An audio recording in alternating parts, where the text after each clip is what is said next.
Okay, so today is August 27th, 2019. This is Roger Benson.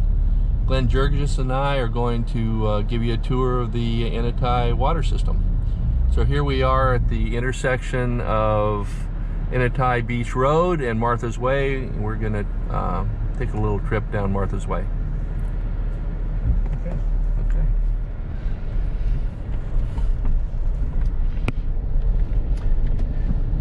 Get a little reflection off the windshield, but could stick it out the window, I guess.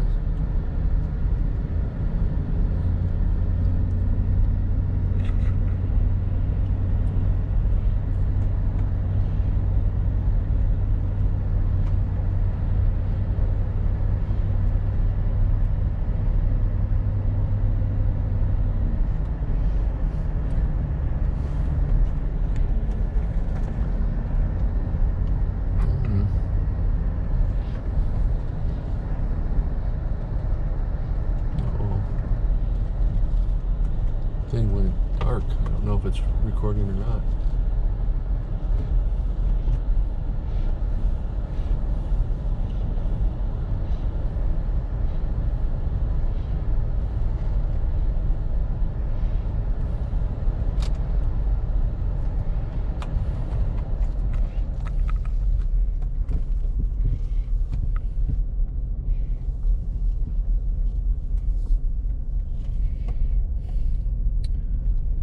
On our left is the Fisher water storage tank and the entrance to the spring box.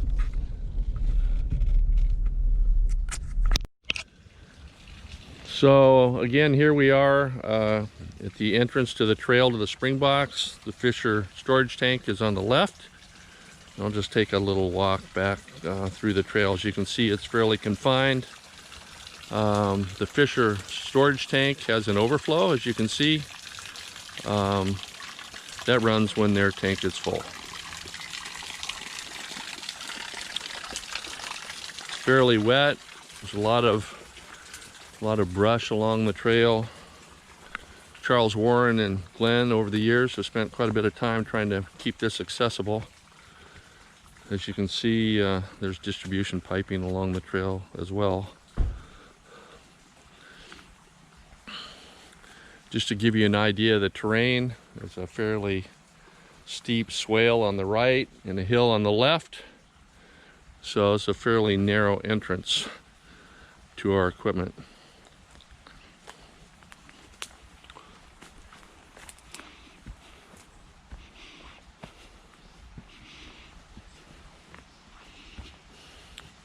Looks like we could do a little bit of weed eating here.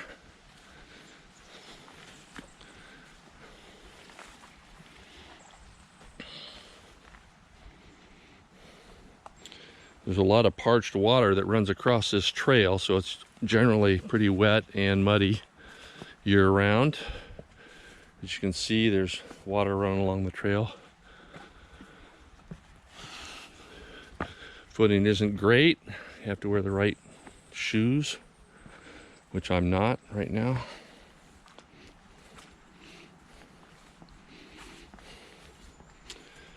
I haven't really measured how far back into the woods this is before we get to the spring box. It's a fair little walk. There's the boardwalk that I think Charles and Glenn worked on.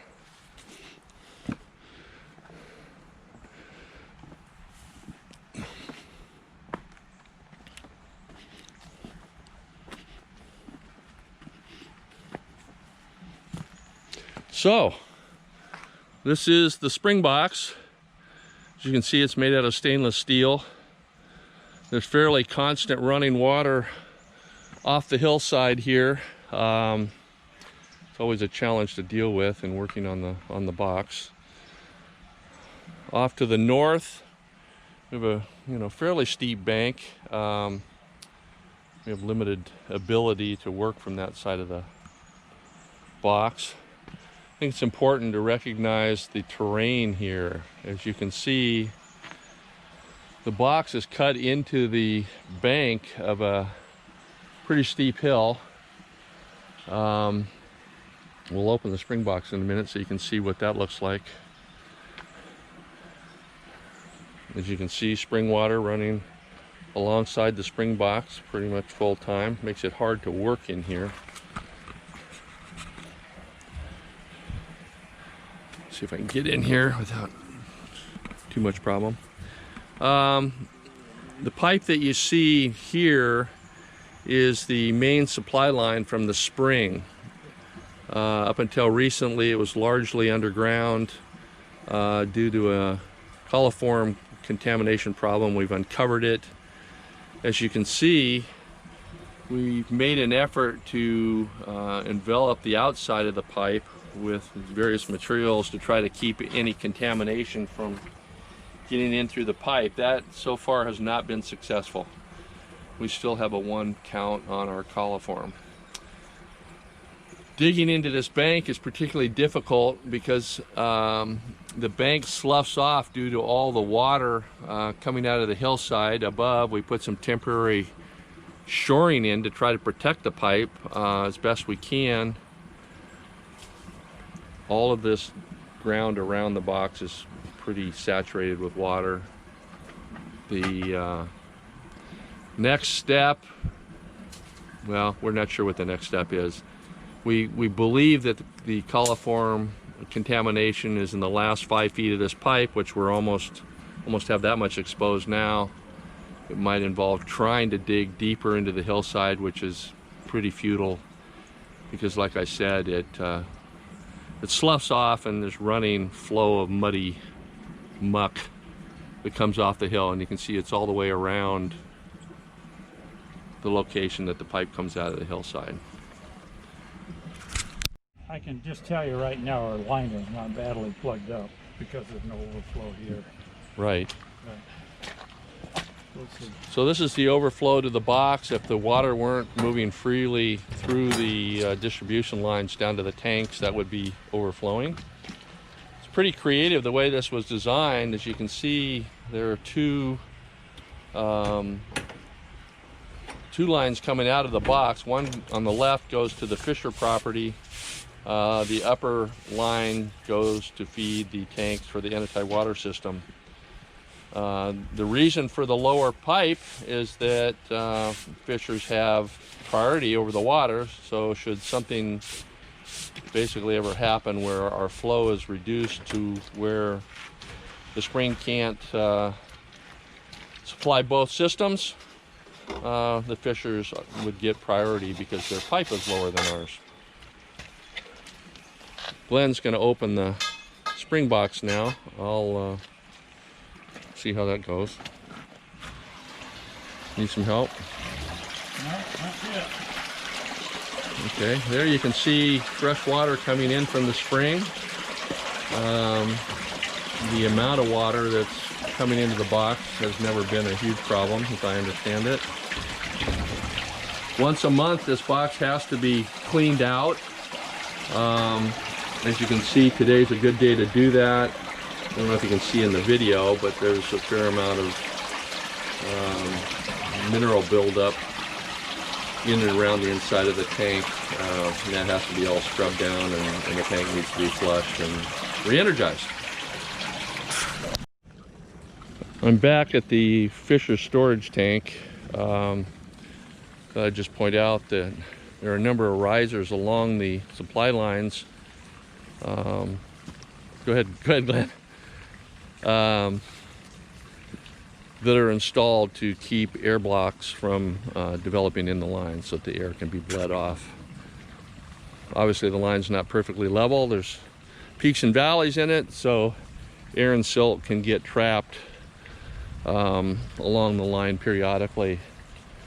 The supply line between the spring box and our storage tanks has to be cleaned a couple times a year at the very least, to rid it of the silt that builds up in there and to make sure that there aren't any blockages or anything. Sometimes it's more often than that.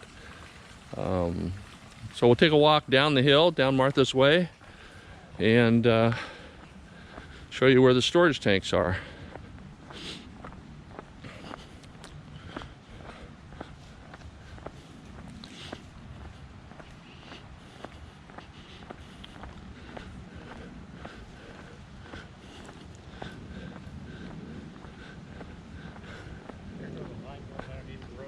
Is this where the line? Okay, about I don't know, 100 feet or so down from the storage tanks is where our supply line crosses from the north side of the road to the south side of the road.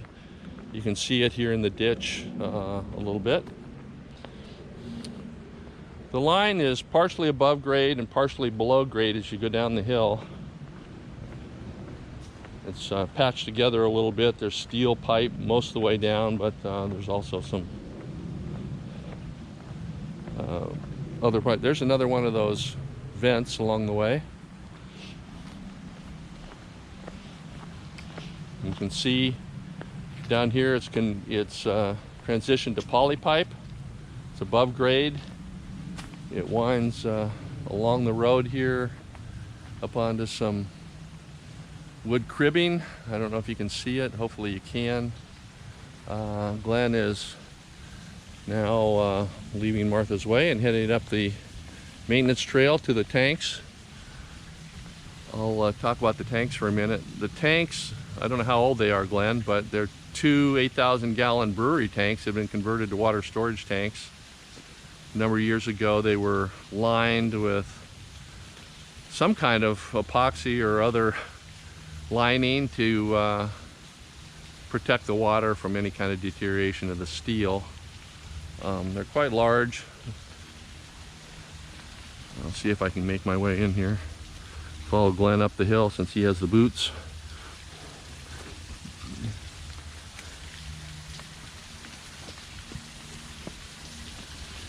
Darn, I just hit another nettle with my legs. Not the wisest thing I ever did. Okay, as you can see, this is the overflow for the Enetai tanks. Essentially, when the tanks are full, excess water is bled off the top of the tanks and is discharged into a little stream that runs down to the bay. There are hatches on the tanks that are used for cleaning them out. That work's done about once a year, where we rinse all of the silt. There's over a foot or more of silt in the bottom of both of these tanks. When they're cleaned, it's all hosed out, scrubbed, then disinfected with a chlorine solution before they are filled with clean water again. A couple things to note about these tanks. They really haven't had any kind of exterior protection that I can tell put on them since they were installed. They're kind of in their original state. There's Glenn risking his life to shut some of the valves off so they can work on the spring box. There are a few areas of concern here. It's a little dark. I don't know if we can see it. As you can see, the tanks sit on steel cradles that were installed back in the day when the tanks were installed. On the north side of tank number 1, which is the one on the left, if I can keep from falling in, there's a situation where one of the cradles is pretty badly deteriorated. It's actually rusting through. Obviously, should this cradle fail, you can see there's another one over there. It's pretty badly decomposed. It's not as bad as the one that's nearest to me, but certainly needs some attention. If this were to fail, this tank would roll off the hillside down Martha's Way and could possibly jeopardize the caretaker's house, which is down below us here on the Fisher property. Foundation looks in pretty good shape. It's undercut in a few areas, which maybe needs some attention, but generally in pretty good shape. Take a picture of the outlet. Okay, in tank number 2, there's a drain line that comes out of the bottom of the tank that's used for draining the silt, mostly in any water out of the tank. There's some concern about it. As you can see, it's pretty heavily rusted. I'd hate to put much torque on this fitting at the end. I don't know whether the pipe would survive it. Ideally, we'd like to replace that, but access is very, very tight under the tank. getting a welder in there to try to do something with it could be a challenge, but it is a vulnerability. Should that tank fail, or this line fail, obviously the tank would empty and wouldn't be able to hold water. A little hard to get around in here. Oop. You can see there are valves and piping on the back side of these tanks that are used for servicing them. In behind tank number 1, you can see steel pipe going down into the ground. That's the main water line down to the Enetai community. It basically runs down through a slight gully or ravine down to Cabisa's property, crosses their property, drops down a bank to the distribution line on the beach. So you can hopefully you can see that a little bit. I thought I'd take a couple of pictures of the tanks themselves.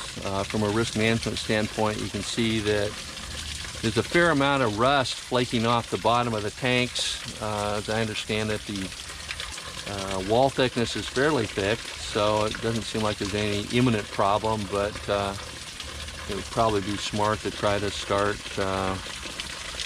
managing the rate with which this is flaking off. I don't know if I can't get it. You can see it's fairly loose. There's some pretty large chunks of rust that have come off the tanks, and it's pretty consistent between tanks 1 and 2. As you can see, there's a fair amount of slag on the outside of the tank. Here's the tanks from down below. As you can see, they're fairly close to the edge of the bank, which makes those cradle supports a little more concerning. I'm sure that they would just take out this tree if something should happen. Looking further down Martha's Way below the tanks, you can walk down here. There's a turnaround here. I don't know if I can see the line. Yeah. So you can see in the woods there, the tank or the distribution line runs kind of in and out of the landscaping. And at this point, it looks like it converts to PVC pipe. And I don't know that I can show you much more down the line. This line gets flushed twice a year or so, again to try to get most of the silt out of the line and to make sure that we have good clean water distribution to the houses.